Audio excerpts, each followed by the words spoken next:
Shalom. Saudara-saudaraku yang dikasihi Tuhan. Mari siapkan hati dan pikiranmu untuk merenungkan firman Tuhan pada hari ini. Tuhan Yesus memberkati.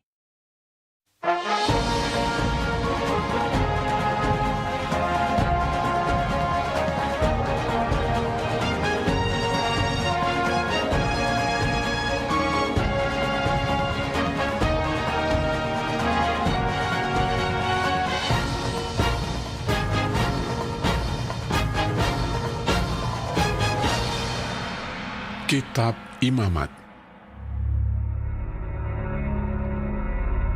Tuhan memanggil Musa dan berfirman kepadanya dari dalam kemah pertemuan. Berbicaralah kepada orang Israel dan katakan kepada mereka, apabila seseorang di antaramu hendak mempersembahkan persembahan kepada Tuhan, haruslah persembahanmu yang kamu persembahkan itu dari ternak, yakni dari lembu sapi atau dari kambing domba.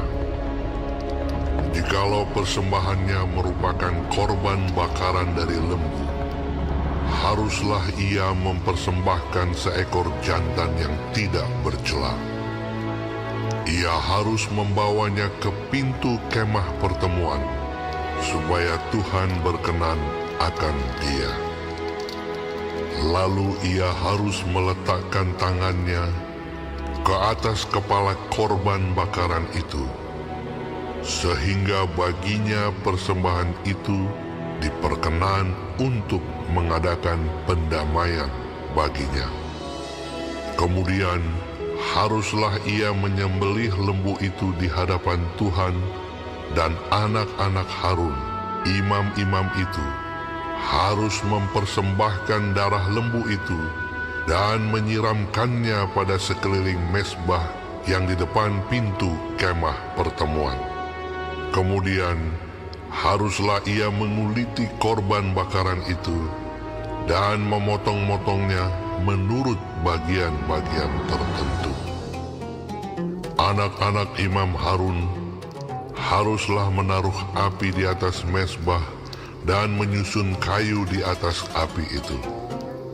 Dan mereka harus mengatur potongan-potongan korban itu dan kepala serta lemaknya di atas kayu yang sedang menyala di atas mezbah.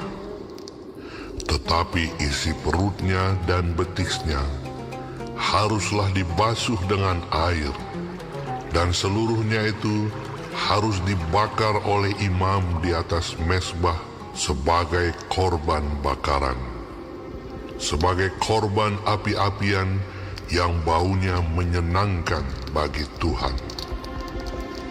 Jikalau persembahannya untuk korban bakaran adalah dari kambing domba, baik dari domba maupun dari kambing, haruslah ia mempersembahkan seekor jantan yang tidak bercela. Haruslah ia menyembelihnya pada sisi mezbah sebelah utara di hadapan Tuhan. Lalu haruslah anak-anak Harun, imam-imam itu, menyiramkan darahnya pada mezbah sekelilingnya.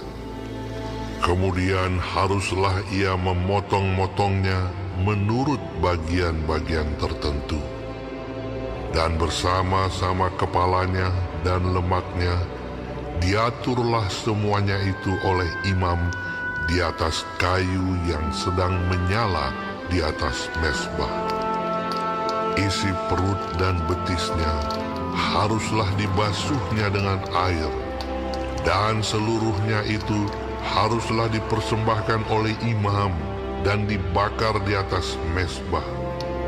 Itulah korban bakaran, suatu korban api-apian yang baunya menyenangkan bagi Tuhan. Jikalau persembahannya kepada Tuhan merupakan korban bakaran dari burung, haruslah ia mempersembahkan korbannya itu dari burung tekukur atau dari anak burung merpati. Imam harus membawanya ke mezbah, lalu memulas kepalanya dan membakarnya di atas mezbah. Darahnya harus ditekan keluar pada dinding mezbah. Temboloknya serta dengan bulunya haruslah disisihkan dan dibuang ke samping mezbah sebelah timur ke tempat abu. Dan ia harus mencabik burung itu pada pangkal sayapnya, tetapi tidak sampai terpisah. Lalu imam harus membakarnya di atas mezbah, di atas kayu yang sedang terbakar. Itulah korban bakaran, suatu korban api-apian yang baunya menyenangkan bagi Tuhan.